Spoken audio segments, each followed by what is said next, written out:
Watching Al Jazeera with me, Sahil Rahman in Doha. A reminder of our top stories. FIFA has just suspended the Spanish football chief from all football-related activities for the next 90 days.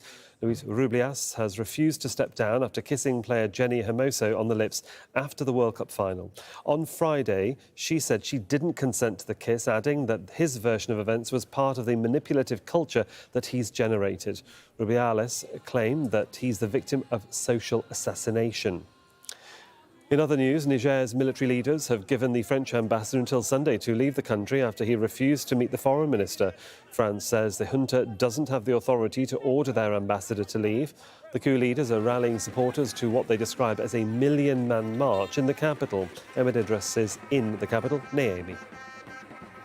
Well, we're expecting hundreds of thousands on the streets, and we've seen some buses ferrying potential demonstrators who will be there. In a few hours' time, we expect to see large crowds, and then will terminate at the National Stadium here in the capital.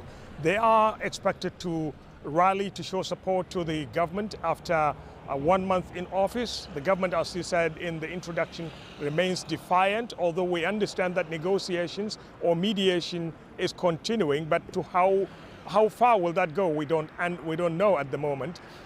Sudan's military has attacked positions of the paramilitary rapid support forces in the capital. Fighting between the RSF and the army has been spreading from the capital Khartoum to other parts of the country since it started in mid-April.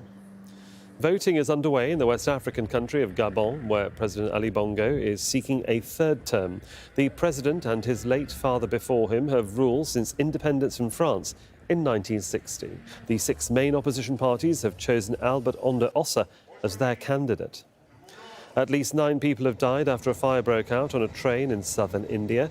A gas cylinder brought on board by some passengers is said to have caused the fire. 13 people, including 7 children, have died in a stampede at a stadium in Madagascar's capital. It happened during the opening ceremony of the Indian Ocean Island Games. More than 100 people were injured.